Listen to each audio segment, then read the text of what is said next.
Assalamualaikum warahmatullahi wabarakatuh. Alhamdulillahi rabbil alamin. Nahmaduhu ta'ala wa nasta'inuhu wa nastaghfiruh wa na'udzu billahi min shururi anfusina wa min sayyiati a'malina.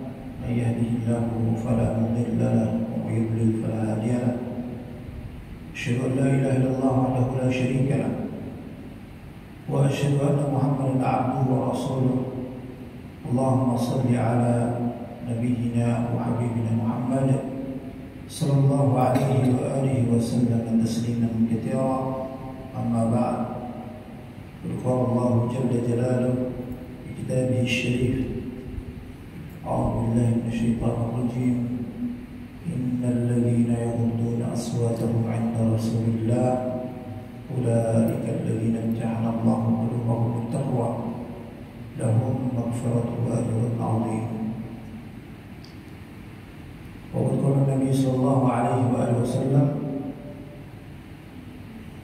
la tashaddu rihal illa ila thalathati masajid al-masjid al-haram wa masjid Rasulullah sallallahu alaihi wasallam Masjid Al-Aqsa wa kama qala Nabi sallallahu alaihi wasallam.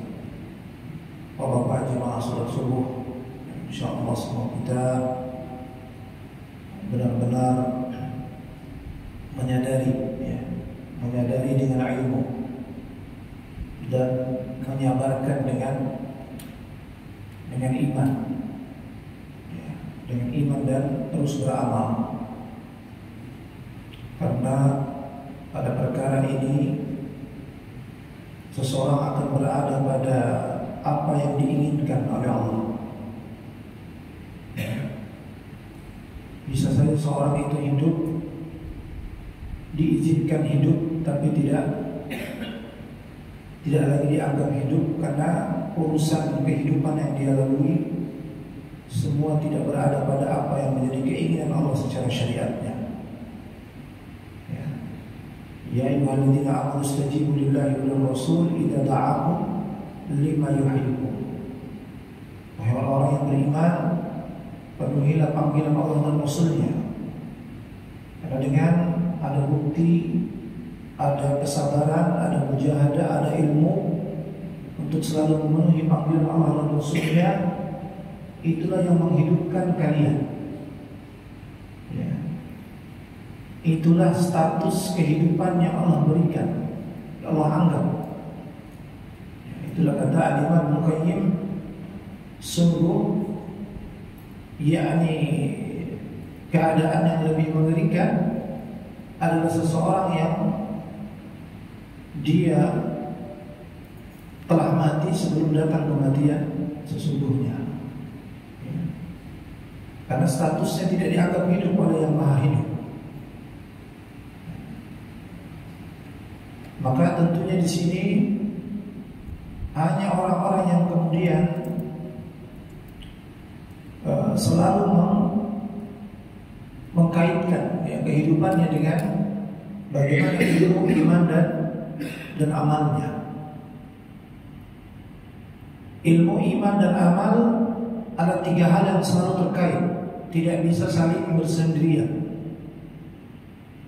Ketika dia bersendirian, maka sudah dipastikan dia sedang berada pada perkara yang tidak bermanfaat.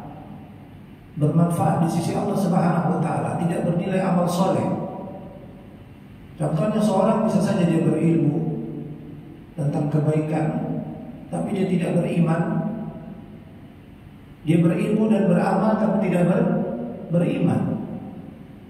Maka dia mendapatkan imbalan,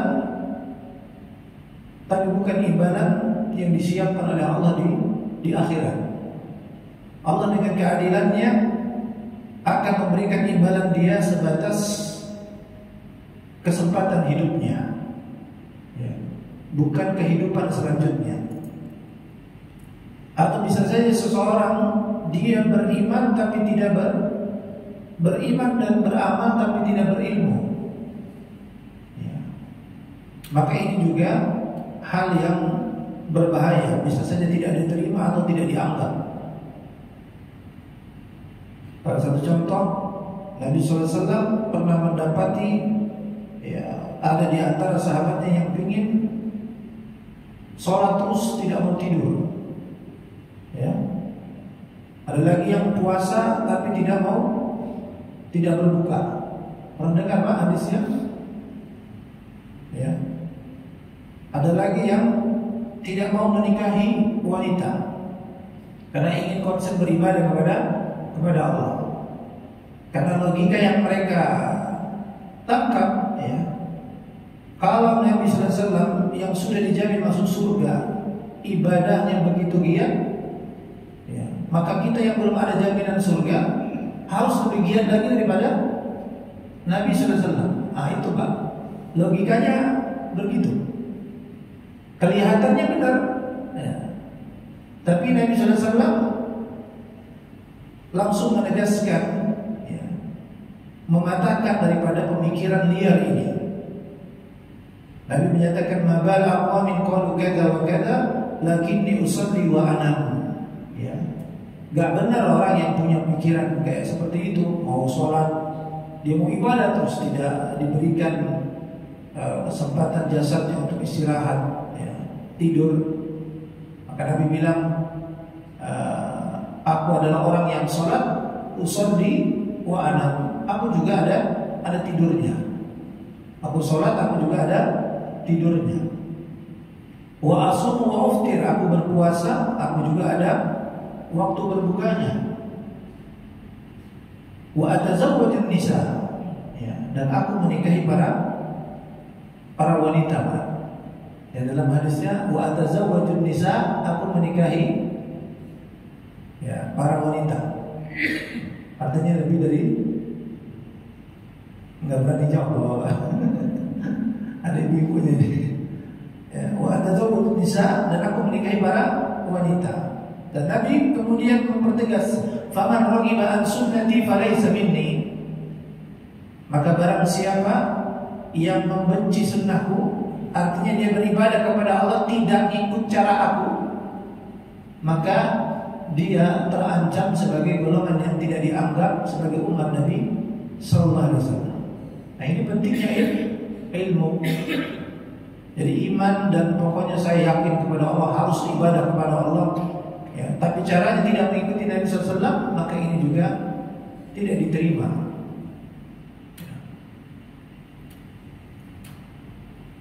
Ada juga orang yang kemudian dia beriman, berilmu tapi tidak beramal. Nah ini kenapa seorang bisa dia berilmu tapi tidak beramal? Ini karena disebabkan tidak terlayakkan daripada hidayah itu taufik. Hidayah itu taufik. Jadi hidayah ada hidayah itu irsyad wal bayan, wa hidayah itu taufik. Hidayah itu irsyad wal bayan adalah semua orang punya kesempatan yang sama untuk berbuat baik, tapi tidak semua kebaikan, tidak semua orang punya peluang yang sama untuk membuktikan kebaikan itu bernilai amal soleh di sisi Allah sebagai bukti ubudiyah. Dan itu yang membedakan hidayah itu taufik. Bahkan Al-Imam Ibnu Qayyim mengutip perkataan Syaqiq bin Ibrahim, di antara kenapa seseorang itu dapat tereliminasi daripada hidayah itu taufik, hidayah yang bisa mengantarkan dia membuktikan tauhidnya kepada Allah, bukti ibadah dia kepada Allah. Di antaranya adalah, ini menjadi nasihat buat kita semua, perkara yang tadi dia beriman, dia berilmu, tapi kok malas mengamalkannya. Yakni suka menuntut ilmu tapi tidak suka mengamalkannya, tidak berazam. Jadi ketidaklayakan seseorang adalah ketika dia di dalam hatinya tidak berazam. Sebagaimana seorang yang dia membaca Al-Quran tapi tidak mentadabburinya. Quran itu di antara asbab hidayah. Dzalikal kitab la raiba fihi hudan lil muttaqin. Al-Quran ini kitab yang tidak ada keraguan di dalamnya, dan dia menjadi petunjuk bagi orang-orang yang bertakwa. Perhatikan, takwa itu berada pada orang-orang yang membaca Al-Quran, yang dia bukan hanya sekedar membaca, dia harus ada bukti tadabbur. Nah, tadabbur itu kesadaran jiwa untuk mau merenungkan isi yang terkandung di dalam Al-Quran. Jadi bukan hanya melafazkan Al-Quran. Walaupun zahir hadis orang yang membaca Al-Quran, melafazkannya, dia sudah mendapatkan pahala karena ini kemuliaan. Tapi kemudian kemuliaan Al-Quran ini juga akan memberikan efek yang akan membawa orang yang membacanya pada hidayah atau waliyadzubillah pada kehinaan, pada hal yang tercela. Karena Allah menyatakan, afala yatadabbaruna al-Quran am 'ala qulubin aqfalha. Bagaimana mungkin kalian tidak menyempatkan untuk merenung-renungkan Al-Quran ini? Apakah kalian kemudian sengaja menutup hati kalian daripada hidayah? Ya. Jadi Allah menyatakan, kata para ulama, ini celaan daripada Allah kepada orang-orang yang sudah membaca Quran tapi tidak meluangkan pikirannya, hatinya untuk merenungkannya. Berhenti sejenak. Wa alamu anna Allah yahulu bainal mar'i wa qalbi. Ya. Jadi Allah Subhanahu wa taala itu sangat memperhatikan bagaimana sikap hati dia ketika dia melakukan sesuatu, apalagi melakukan sesuatu yang mulia. Hatinya hidup enggak? Hatinya sadar enggak?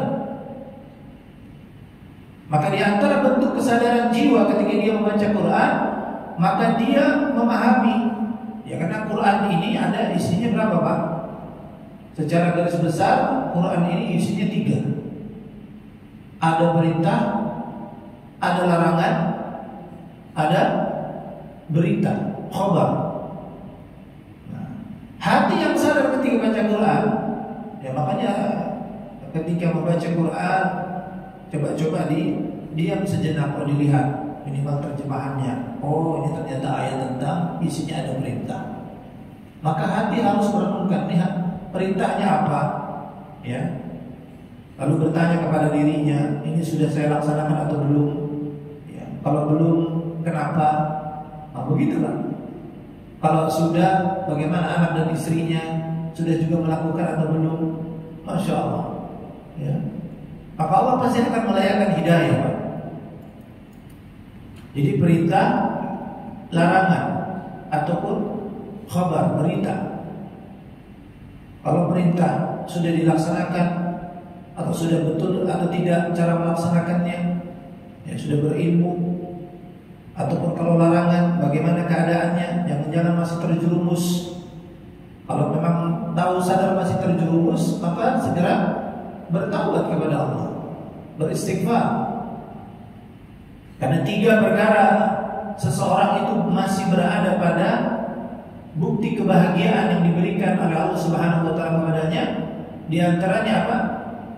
yakni mimman Allah menja'alna mimman idza u'ti syakar wa idza tuliya sabar wa idza adnaba istaghfar. 3 kunci, ya. Orang yang ketika dia, dan itu dijadikan bisa kita jadikan doa mohon kepada Allah, ya Allah jadikanlah kami hamba-hambamu yang pada segala nikmat ini pandai bersyukur. Ya. Jadi diberi nikmat, tahu bagaimana bersyukur. Allahumma, ya kalau bersama-sama Allahumma ja'alna mimman, atau Allahumma ja'alni mimman idza u'ti syakar. Jikalau diberi terhadap nikmat ini terbukti menjadi orang-orang yang bersyukur. Wa idza tuliya sabar, kalau mendapat ujian musibah menjadi orang-orang yang tabah, bersabar. Wa idza adnaba istaghfar, kalau terjerumus kepada dosa segera beristighfar, ya, segera bertaubat. Ya. Nah itu ada antara perkara yang harus selalu dicek and recheck, Pak. Ya, maka tentunya dengan banyak istiqomah dalam majelis ilmu, ya, ini juga diantara asbab terbesar, ya, dan bahkan punya efek yang sangat spesial.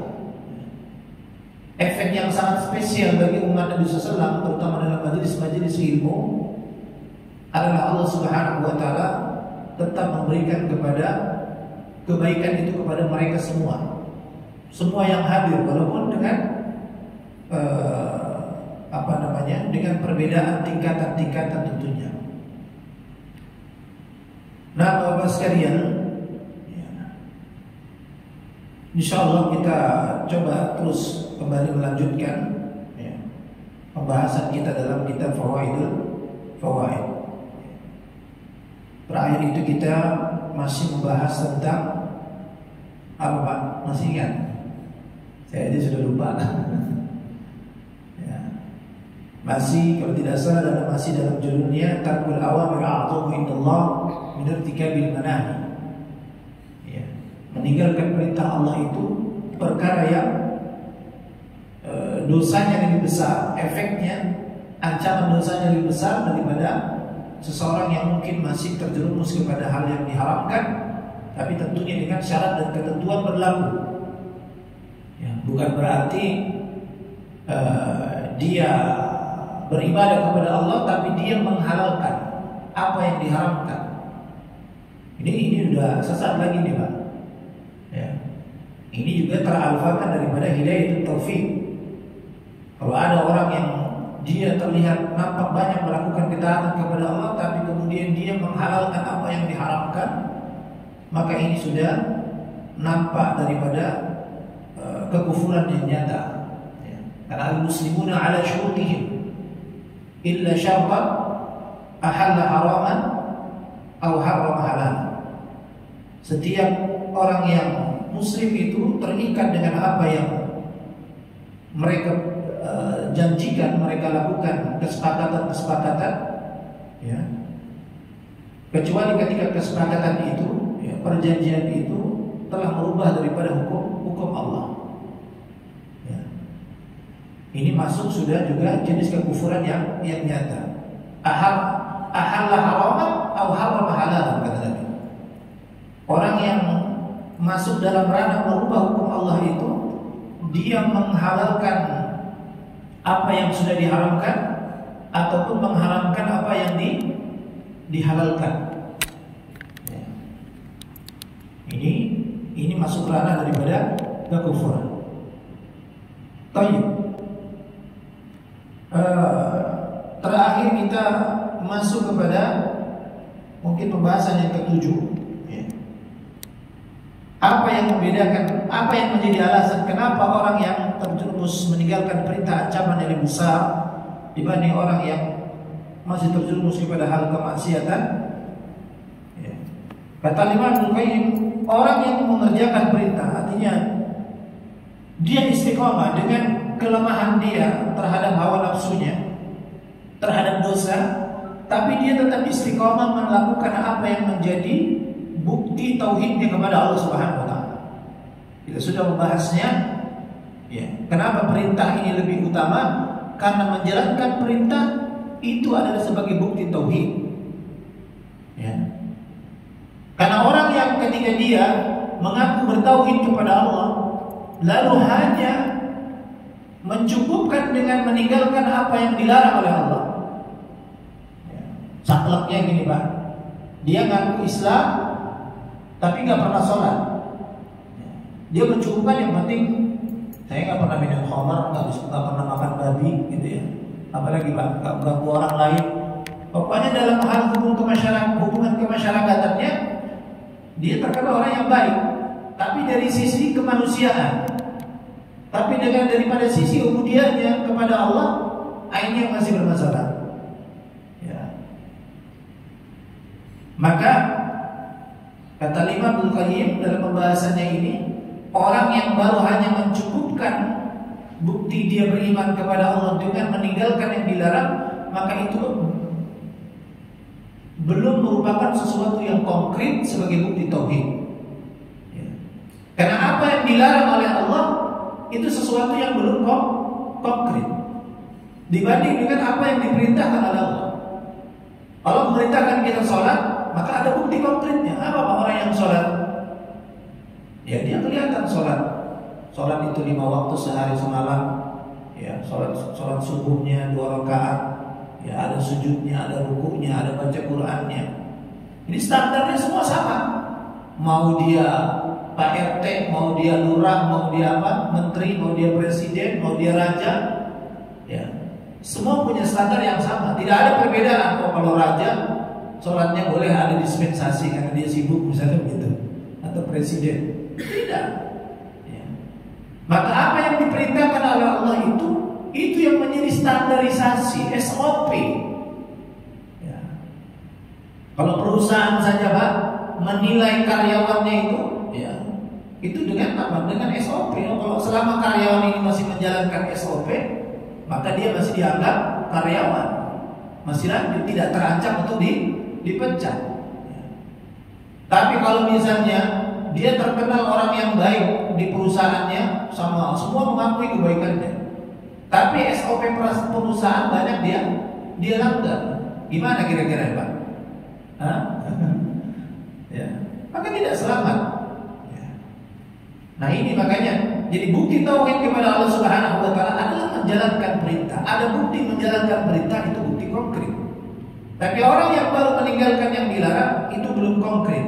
Karena setiap orang tidak punya kesempatan yang sama. Ya. Seorang itu baru diberi pahala oleh Allah Subhanahu wa taala ketika dia meninggalkan yang dilarang, bukan karena dia tidak pernah melakukannya. Saya ulang lagi Pak. Ya. Seseorang tidak diberi kepahala atau bukti ketakwaan di sisi Allah Subhanahu wa taala ketika dia tidak melakukan hal yang diharamkan, bukan karena dia belum pernah melakukannya. Ya. Tapi Allah akan memberi pahala kepada dia ketika dia punya kesempatan untuk melakukannya, baru dia meninggalkannya. Ya. Jadi seorang misalnya tidak bisa dikatakan kita tidak menjadi orang yang zalim. Ya, tidak menjadi orang yang zalim, meninggalkan perkara kezaliman. Ya ternyata memang dia orang yang tidak punya kesempatan untuk melakukan kezaliman. Ya, misalnya rakyat biasa, ya mungkin apa dia nggak punya pengaruh, tidak punya, ya gimana dia mau berbuat zalim? Ya. Makanya kenapa pemimpin yang adil itu di antara sab'atun yadhilluhumullahu fi dhilli yauma la dhilla illa dhilluh. Karena ada 7 golongan yang mendapatkan naungan Allah di hari kiamat, ya. Di antaranya apa yang paling pertama itu adalah pemimpin yang adil. Pemimpin yang adil ini apa? Karena dia punya kesempatan untuk berkuasa semena-mena, diktator, ya. Apalagi Pak, KKN itu korupsi ya, ada korupsi ya, korupsi, nepotisme. Nah, itu Pak dia punya kekuasaan ya, untuk lebih perhatikan misalnya anaknya gitu kan, ya, untuk lebih perhatikan misalnya apa ponakannya gitu, ya bisa saja. Nah ketika dia memilih tidak melakukannya, maka Allah apresiasi, baru dia apresiasi Pak. Ya. Maka beda, maka bukti konkret itu, maka orang yang jadi perkara yang dilarang oleh Allah itu tidak bisa dijadikan bukti seseorang itu baik di hadapan Allah Subhanahu wa taala, ya. Sudah benar taat, sudah ada bukti tauhid, kecuali memang dia punya kesempatan untuk melakukannya. Ya. Makanya apa sih namanya kata-kata siapa namanya kejahatan terjadi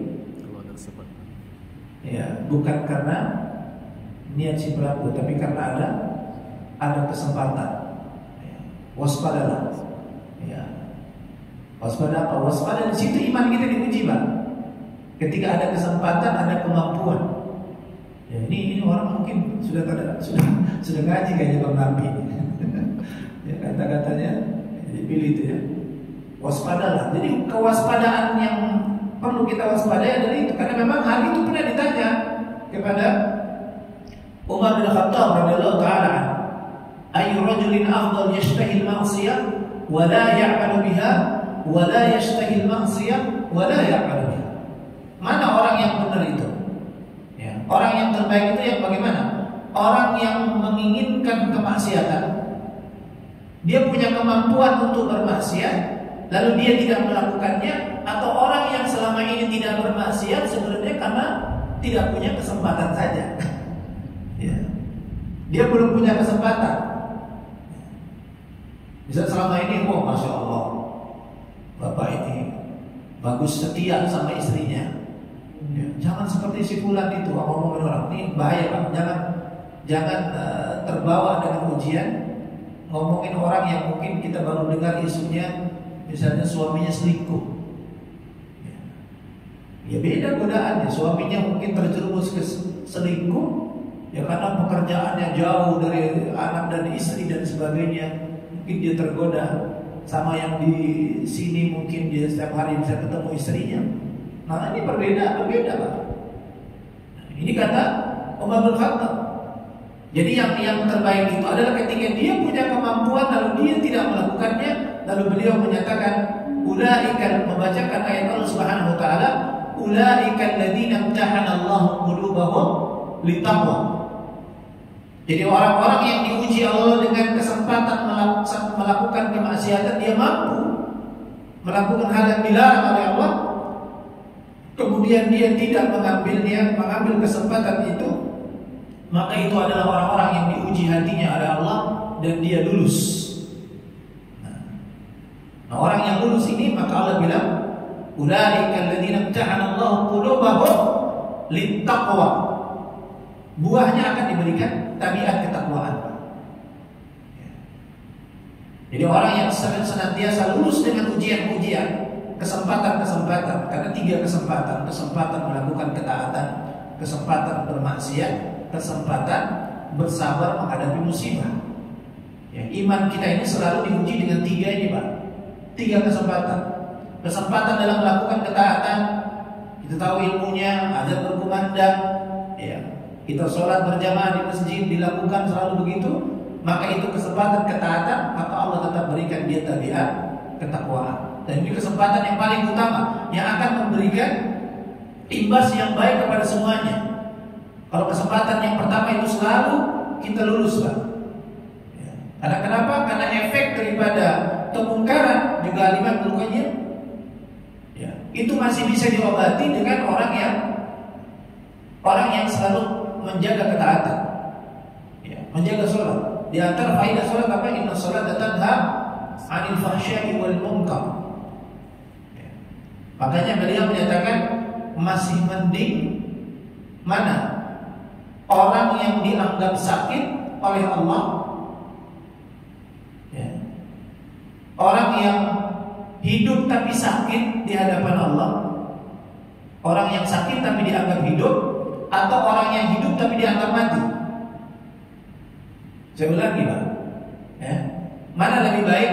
Orang yang sakit tapi masih dianggap hidup oleh Allah, atau orang yang hidup, ya, tapi dianggap mati? Maka tetap masih penting adalah orang yang dalam keadaan sakit tapi kehidupannya masih dianggap oleh Allah. Itu adalah orang yang apa? Orang yang selalu istiqomah menjaga bukti tauhidnya kepada Allah, menjalankan perintah, tapi masih suka terjerumus kepada kemaksiatan. Dan inilah yang kemudian dipertegas oleh Al-Imam Ibnu Qayyim, yakni efek daripada orang yang mengerjakan perintah sementara dia juga tetap melanggar larangan, ya, ada kemaksiatan dosa yang dia lakukan, tapi bukan daripada meninggalkan perintah, maka dalam hidupnya setidaknya ujungnya hanya 2 kemungkinan. Ya, kemungkinannya 2 Pak. Tetap akan dimasukkan ke dalam surga, ya, bisa langsung masuk surga atau tidak bisa langsung masuk surga. Tetap ujungnya surga. Ya. Karena kenapa? Karena ini adalah orang yang memang tetap dipersaksikan tidak mati kecuali dalam keadaan iman dan Islam. Ya. Jadi benar bukti ubudiyahnya kepada Allah. Jadi orang yang mengerjakan perintah dan mungkin melanggar larangan Allah Subhanahu wa taala, hidupnya memiliki dua kemungkinan. Ya. Kemungkinan pertama, boleh jadi ia selamat secara mutlak. Kenapa Pak bisa selamat secara mutlak padahal dia banyak dosa? Ya. Karena untuk masuk dalam surganya Allah, ya, itu kan ada beberapa golongan cara. Ya. Nah, cara yang paling umum bagaimana? Ditimbang amalnya, ya kan? Kalau berat timbangan kebaikannya, ya masuk surga. Kalau tidak, nah itu nanti ada lagi keputusannya. Ya. Kan fa'amma man thaqulat mawazinu fahuwa fi 'aishatir radiyah wa amma man khaffat mawazinu fa ummuhu hawiyah. Dan kalau kita lihat Pak ayat ini, Allah Subhanahu wa taala yang Allah lihat tetap kebaikannya, Pak. Jadi artinya orang ini amal solehnya diterima oleh Allah Subhanahu wa taala walaupun dosanya banyak. Makanya ketika di yaumul hisab nanti, ya, itu secara umum 3 golongan langsung kelihatan, Pak. Ya, ashabul yamin wa ashabul shimal, dan ada satu lagi golongan, Pak. Ashabul a'raf. Ya. Ashabul yamin itu yang udah nampak sudah, ini udah campur di surga. Terutama standar minimalnya nanti ditimbang oleh Allah, dia pasti berat timbangan kebaikannya. Kalau ashabul shimal ini orang-orang kafir dan orang-orang yang punya potensi mampir ke neraka, walaupun dia bertauhid kepada Allah Subhanahu wa taala. Karena dosanya lebih banyak daripada amal solehnya. Ya. Nah, ashabul a'raf ini ada orang-orang yang Allah takdirkan seimbang, Pak. Seimbang apanya? Timbangan kebaikan dan keburukannya. Sehingga mereka ini yang paling terakhir. Mereka yang akan menyaksikan orang yang ashabul yamin masuk ke dalam surga, ashabul shimal masuk ke dalam neraka. Jadi dia menyaksikan akan dibuat gilir oleh Allah tentang kenikmatan di surga dan akan dibuat ngeri oleh Allah tentang siksa di neraka. Kan di surah Al-A'raf itu, jadi dia Allah letakkan di tempat tengah, tempat yang tinggi, ya. Dan di situ dia menyaksikan penghuni surga dan penghuni neraka. Ketika dia melihat penghuni surga, salamun alaikum. Ya, salamun alaikum, dia mengucapkan keselamatan. Ya. Waduh, masya Allah, selamat benarlah kalian ini sudah. Ya, ini sudah mendapati apa yang dijanjikan. Tapi ketika dia melihat penduduk neraka, maka dia memohon kepada Allah, Rabbana la taj'alna ma'al qaumidz zalimin. Ya. Tapi ashabul a'raf ini juga tetap akan masuk dalam surga. Nah, yang kedua kata Imam Qayyim, boleh jadi masuk secara mutlak. Kenapa? Karena pas ditimbang ya udah, karena dia ada amal soleh. Ya. Nah, kalau tidak ada, ini bagaimana yang mau bisa diukur? Ya. Dia cuma punya SOP, yang penting saya tidak melakukan yang dilarang. Ya. Bahkan ada hal-hal yang diperintahkan itu menjadi SOP minimal sebagai bukti tauhid. Jangan-jangan batal keimanannya. Kalau batal sudah jelas, Pak, tidak ada lagi peluang masuk surga. Ya. Karena di antara batalnya akidah seseorang, berpotensi batalnya akidah seseorang ketika dia selalu berani meninggalkan sholat. Ya. Karena Nabi bilang apa? Ma bainal muslimul kafir tarkus sholat. Yang membedakan, ya, seseorang itu masih dianggap muslim, ya, ya, seorang yang Islam tunduk kepada Allah, atau jangan-jangan dia sudah keluar daripada Islam, adalah sejauh mana dia berani, kapan dia mulai berani meninggalkan sholat, tarkus sholat, kata Nabi Sallallahu Alaihi Wasallam. Nah, hal yang kedua, ia selamat setelah memberikan hak orang lain yang ada dalam tanggungannya, dan setelah menerima hukuman atas dosa-dosanya. Dan keselamatan itu tentunya semua diperoleh olehnya karena dia melaksanakan perintah, ya, sebagai bukti tauhidnya kepada Allah. Jadi dua saja ujungnya orang yang istiqomah dalam menjaga ketaatan kepada Allah, melaksanakan perintah Allah, yakni bisa masuk dalam surga langsung, ya, karena ternyata setelah ditimbang tetap lebih banyak bukti ketaatannya kepada Allah, atau ketika yakni khaffat mawazinu, ya, ayat ini Allah bilang ringan timbangan kebaikannya, ya. Kenapa Allah nggak bilang berat timbangan? Yang pertama bilang berat timbangan kebaikannya. Tapi ayat selanjutnya Allah tetap bilang yang diperhatikan itu tetap kebaikannya. Kan bisa saja Allah bilang kalau berat timbangan kebaikannya maka masuk surga. Tapi kalau berat, kenapa Allah nggak bilang kalau berat timbangan keburukannya, ya, masuk ke neraka? Tapi Allah bilang karena ringan timbangan kebaikannya, ya. Jadi artinya di sini Allah Subhanahu Wa Taala tetap masih menganggap bukti tauhid itu. Bukan berarti kalau manusia kan begitu ya, kalau udah rusak ya udah dia akan merusak. Oh, dia itu bilang. Tapi Allah tetap jadikan standar. Ini orang punya amal soleh, punya bukti ketaatan, punya bukti tauhid kepadaku. Cuma ini efeknya masih ringan. Maka Allah Subhanahu Wa Taala tetap anggap itu. Walaupun kemudian dia harus melalui sertifikasi yang cukup panjang, sampai harus membuat dia harus mampir ke neraka Allah. Di sini Al-Imam Bukhari bilang menerima hukuman, ya, memberikan selamat setelah memberikan hak orang lain yang ada dalam tanggungannya.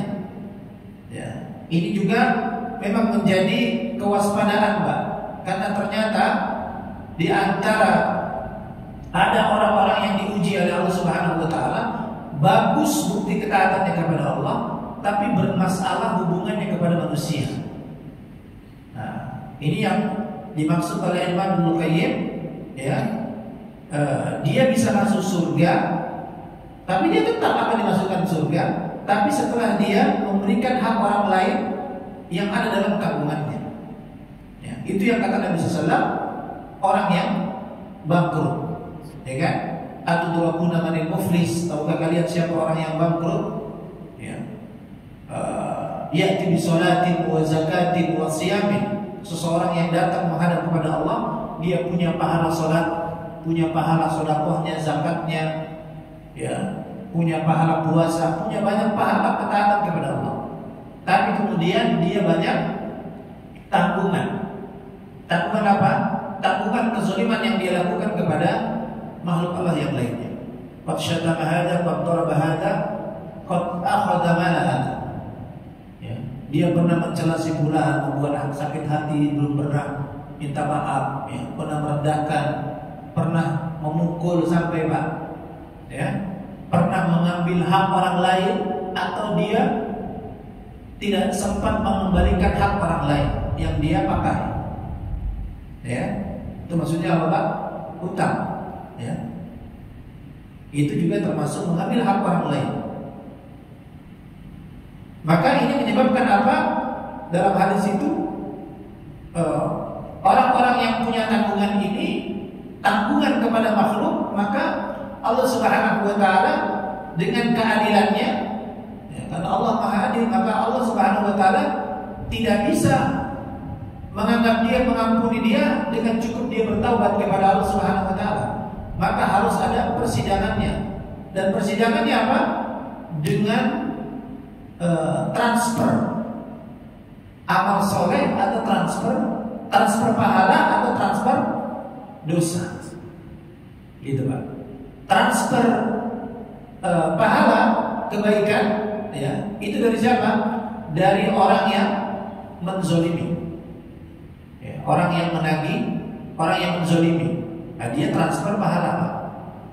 Nah, kalau yang mau transfer pahala ini sudah habis pahalanya, ini yang kata Nabi bangkrut, yang saking banyaknya dia kasih sebulan ini dan sebagainya ya, maka kemudian dia harus menerima transferan dosa dari siapa? Daripada orang yang dia zalimi. Ini yang menyebabkan dia hatta yadkhulha, sehingga dia harus mampir ke neraka. Nah, ia selamat setelah memberikan hak orang lain, dan keselamatan itu diperolehnya karena melaksanakan perintah. Ya. Tetap efeknya di sini kata Imam Qayyim, dia tetap akan dimasukkan ke dalam surga. Adapun orang yang tidak mengerjakan perintah, ya, tidak pula melanggar larangan secara mutlak, maka dia akan celaka dan tidak selamat. Nah, ini tadi sudah kita bilang Pak. Orang yang ketika dia mencukupkan bukti tauhidnya, yang penting saya tidak mengganggu orang lain, ya, tidak apalagi melanggar yang dilarang, ya, maka ini belum bisa memberikan keselamatan kepadanya. Ya. Ia tidak akan selamat tanpa mengerjakan perintah, yaitu menetapkan tauhid. Ya. Karena bukti tauhid ini adalah sesuatu yang harus dibuktikan selama hayat masih di kandung badan dan sebelum ruh ini meninggalkan jasad. Ya. Makanya Allah dengan rahmatnya memerintahkan kita, yang mengingatkan kita, mewasiatkan kita di setiap Jumat, wala tamutunna illa wa antum muslimun. Itu Pak. Ya. Dan janganlah kalian dan anda semua ini mati kecuali dalam keadaan iman dan Islam. Ada bukti tunduk dan patuh. Al-istislam wal inqiyadu lillahi jalla jalaluh. Orang yang terbukti tunduk dan patuh kepada Allah adalah menjalankan, mau diatur oleh Allah. Dan aturan Allah yang paling pertama yakni ada perintah, ya, baru di bawahnya larangan. Ya. Maka jika ada yang menyatakan bahwa orang tersebut celaka karena melakukan sesuatu yang dilarang, yakni kemusyrikan, maka pernyataan ini dapat dijawab sebenarnya tidak bertauhid. Padahal bertauhid merupakan perkara yang diperintahkan, sudah cukup untuk membuat seseorang celaka sekalipun dia tidak pernah mengerjakan kemusyrikan. Ya. Jadi maksudnya di sini kalau ada orang bilang kalau hal yang dilarang itu adalah sesuatu yang tidak utama, lalu bagaimana orang yang melakukan kesyirikan? Kan la tusyrik, ya bunayya la tusyrik billah inna syirka la dzulmun adzim. Di sini kan lafaznya la tusyrik artinya apa? Jangan berbuat kesyirikan, jangan menyekutukan Allah Subhanahu wa taala. Berarti kesyirikan ini perintah apa larangan, Pak? Nah, ini kadang-kadang orang hati-hati kita memberikan subuhan di sini. Kesyirikan ini bagian perintah apa larangan? Ya. Nah, kata Imam Qayyim di sini, ya, kesyirikan ini bagian daripada larangan, tapi yang tidak bisa melepaskan daripada ikatannya di situ ada perintah. Karena ketika orang, kenapa tidak bisa disamakan orang yang minum khamar, orang yang berzina dengan orang yang melakukan kesyirikan? Kenapa, Pak? Ya. Karena orang yang melakukan kesyirikan, dia secara bersamaan telah meninggalkan perintah Allah untuk bertauhid. Ya. Tapi orang yang maaf dia berzina ataupun minum khamar, ya, dia di sini tidak ada kaitannya dia meninggalkan perintah Allah. Dia bisa bersendirian gitu ya. Artinya orang yang minum khamar atau berzina dan kemudian dia tetap sholat, misalnya, iya, ini masih tetap ada kemungkinan diterima oleh Allah Subhanahu wa taala. Ya. Walaupun kemudian ada ancaman-ancaman daripada akibat akibat daripada perbuatan dosa. Ya. Nah, orang yang melakukan kesyirikan tidak bisa disamakan dengan larangan-larangan Allah yang lain. Ya. Maka ketika dia melakukan kesyirikan, di situ juga dia berada pada meninggalkan tauhid, dan tauhid itu adalah perintah. Qul huwallahu ahad, Allahus samad, lam yalid wa lam yulad wa lam yakul lahu kufuwan ahad. Ya. Nah, sudah habis waktu kan? Ya, sudah masuk. Ya, sudah selesaikan ini. Apabila hatinya benar-benar kosong daripada nilai tauhid, maka ia pasti akan celaka sekalipun belum menyekutukan Allah. Nah, ada juga gimana orang yang kemudian dia tidak berbuat syirik, tidak menyembah kepada selain Allah, ya, tidak pernah mengakui, ya, melakukan menyembah kepada selain Allah, tapi dia tidak beriman kepada Allah. Ya, maka itu juga sama orang yang celaka. Ya, dan ini jadi di antara jenis-jenis kekufuran yang dijelaskan oleh para ulama.